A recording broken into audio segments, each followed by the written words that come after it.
Bom dia! Vamos lá para mais uma aula. Na aula passada, nós iniciamos o tema sobre agricultura. Hoje, nós iremos dar uma ênfase maior sobre o assunto, tá bom? Continuamos a falar sobre agricultura, mas iremos falar sobre as condições naturais para essa prática, para esse tipo de atividade. Primeiro é o clima, como todos sabem. Nós falamos nas últimas aulas, para quem assistiu, e espero que todos tenham assistido, que nós temos fatores que influenciam tanto na agricultura, quanto no clima, no relevo, na vegetação, e eles estão entrelaçados entre si. O que isso significa? Que um influencia o outro. E a prática da agricultura, ela sofre influência de condições naturais. Não é só o homem que tem que ir lá movimentar, fazer a sua irrigação, cuidar do solo, mas também os fatores naturais têm que estar propícios, ou seja, eles têm que ser indicados, indicadores positivos ou negativos para a prática da agricultura. E um deles é o clima. Nós temos também o relevo e o solo. A gente vai ver cada um deles e como cada um influencia na prática da agricultura. Beleza? Vamos lá primeiro para o clima. O clima, ele é um fator decisivo na distribuição espacial de várias plantas cultivadas no mundo. Aí nós temos um mapa aqui, onde eu posso ter algumas práticas de agricultura aqui no Brasil, que pode ser a mesma prática na África e a mesma prática na agricultura. Por quê? Eu tenho uma zona climática. Lembram das aulas passadas que nós estudamos as zonas climáticas polares, temperadas e tropicais? Então, eu tenho climas parecidos nessas regiões. E esse clima, ele vai ser um fator que vai, digamos assim, influenciar na prática de agricultura. Eu não vou plantar milho numa área que chove muito. Aquilo vai prejudicar essa minha plantação. Então, eu tenho que levar em consideração o meu tipo de clima. Esse vai ser um fator decisivo, como está escrito aí, tá? Então, nós temos as zonas climáticas, tá? Que elas podem indicar algumas áreas agrícolas pelo mundo. Aí eu tenho o tipo de clima, também pode definir o tipo de plantação, que foi o que eu acabei de falar para vocês em relação ao milho. Eu não vou plantar milho numa área extremamente chuvosa, numa área que vai alagar. Então, isso vai definir, tá? Vai ajudar a definir o meu tipo de plantação. As chuvas também influenciam na germinação, ou seja, eu não tenho uma área de irrigação, eu não tenho uma produção, desculpa, eu não tenho uma irrigação própria. Então, eu vou depender das chuvas para que elas ajudem a germinar, a florescer aquele meu tipo de plantação, tá bom? Aí nós temos aqui alguns exemplos, tá? Uma área de milho alagada que nós vemos aqui. Eles perderam a safra inteira por causa desse alagamento, que não deixa, não é produtivo para o investidor, tá? Uma área de plantação de melancia também alagada, são fatores climáticos que influenciaram nessa produção, tá? E as longas secas, não só as chuvas, tá? As longas secas também causam dano à agricultura e às pastagens. A pastagem eu me refiro à pecuária em si, que é a criação de gado ou criação de outros animais, tá bom? Na nossa pecuária. Aí eu tenho aqui a seca, que também vai influenciar, nesse caso, a plantação de milho. Aqui foi o alagamento, tá? O excesso de chuva, e já aqui é a falta de chuva.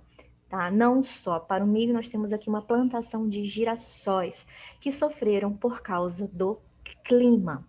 Aí nós temos também o relevo e de como ele vai influenciar na agricultura. Lembrando que esses são exemplos de condições naturais para a agricultura. Nenhum é influenciado pelo homem, tá? Mas o que que o homem pode fazer? Ele pode adaptar as suas técnicas. Na aula passada nós falamos sobre técnicas da agricultura e agora nós estamos vendo como as condições naturais são propícias ou positivas ou negativas, tá? Para a prática da agricultura e como o homem tem que se adaptar a elas para poder fazer a sua plantação, a sua cultura em si, tá? O relevo pode ser um fator decisivo ou restritivo, ele pode ajudar ou restringir, ou seja, dificultar aquela prática da agricultura, tá? No caso aqui, é uma área de grandes inclinações, áreas montanhosas, de grandes serras. O que que o homem fez? Foi o que a gente falou na aula passada sobre as técnicas. Ele fez o terraceamento. Ele fez essas ondas, é tipo uma escada, em que as chuvas vão caindo e não vai causar erosão. É um tipo de técnica que chega a proteger o solo e ajuda na prática agrícola. Aqui é a plantação de arroz. Comumente nós vemos isso na China, tá bom? Aí nós temos as áreas onde eu tenho que acontece grandes erosões. Aqui nessas áreas eu já tenho uma maior dificuldade de acesso das máquinas, tá? Aqui, ó.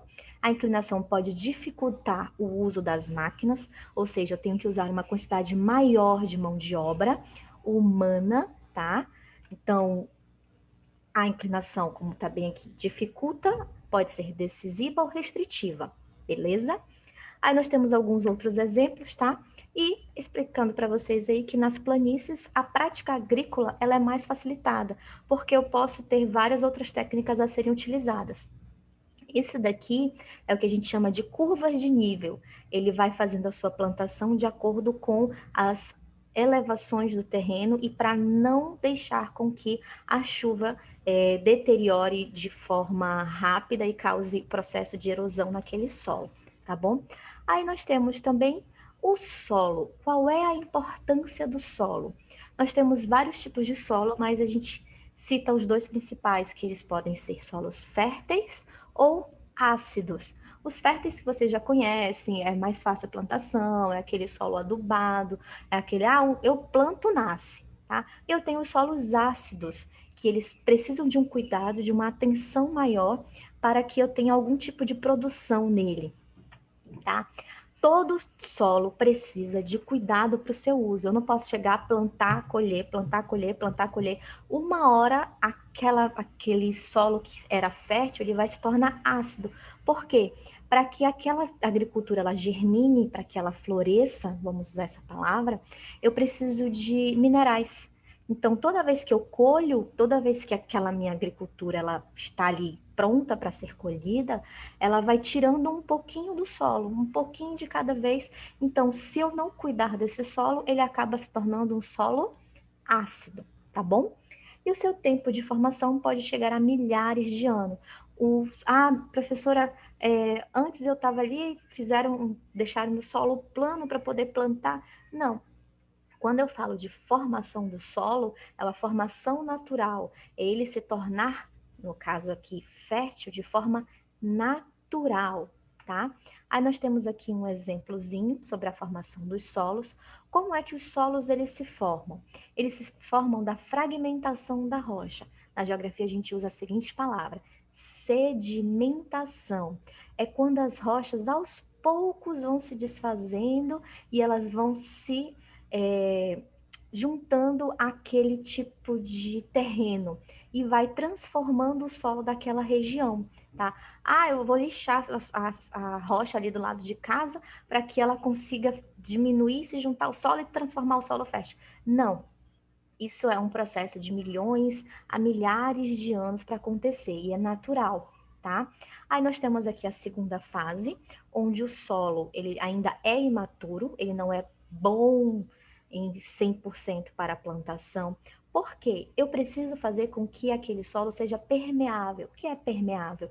Com que os minerais, a água, o sol, tudo que seja fértil, que seja, digamos, entre outras palavras, adubo para aquele solo, seja inserido nele e ele torne-se propício. Ele fala aqui, ó, começa a formar-se uma camada de matéria orgânica. O que seria matéria orgânica? Restos de animais, de vegetais, as sementes trazidas pelos outros animais, e aquilo acaba se inserindo e fazendo parte daquele solo, transformando ele num solo, a gente passa para cá, um solo maduro. Essa primeira camada aqui, que é onde tem toda essa camada vegetal e animal, a gente chama de humus. é natural. O humus é restos de animais e vegetais que ele serve de adubo para o solo. E o solo ele passa a ser airado, ou seja, ele é mais fácil a passagem das raízes. Aqui eu ainda tenho uma certa formação de rochas, o que não deixa com que as raízes sejam mais profundas. Esse aqui já é considerado um solo maduro, um solo bom e um solo fértil, tá? Então a formação dos solos ela passa por esse processo, é natural e ela demora de milhares a milhões de anos para sua formação. Beleza?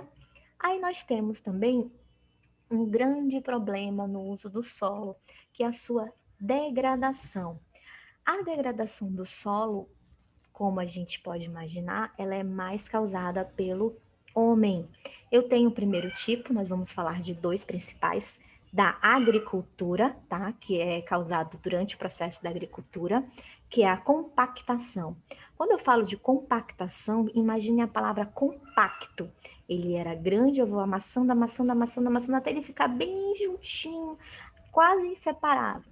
A compactação ela é causada pela pastagem, tá? O gado ele vai pisar, pisar, pisar, pisar. E se não houver uma rotação de cultura, que foi o que nós falamos na aula passada, que é uma técnica, eu uso por um determinado tempo.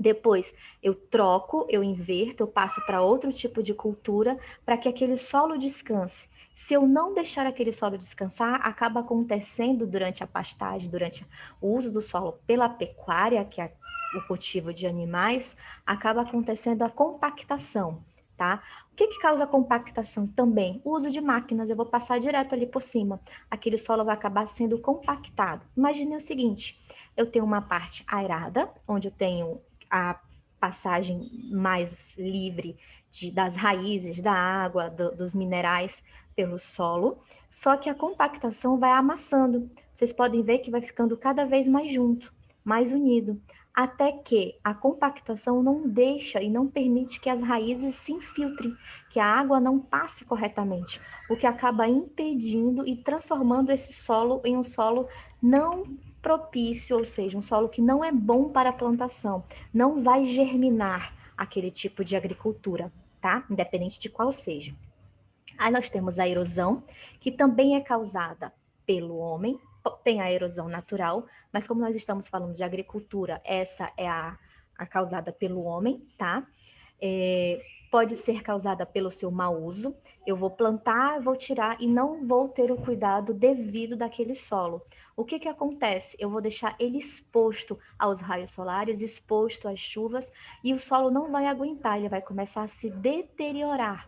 Alguns acabam tendo vamos usar essa palavra, esses desabamentos, que não é totalmente isso, mas essa deterioração, e acabam aumentando de tamanho, e a gente passa a chamar de vossorocas, que são áreas de grandes erosões do solo, tá? E quando isso tudo acontece, o solo ele já não é mais bom para a agricultura. E o que acontece? A perda do solo, tá? Eu não vou mais poder usar ele. Por quanto tempo, professora? Por um bom tempo, até que haja um tratamento, um cuidado necessário para que ele volte a ser usado da maneira correta. Beleza? No mais, é só isso. Beijinhos para vocês e acompanhem o grupo que vai ter atividade. Beijos!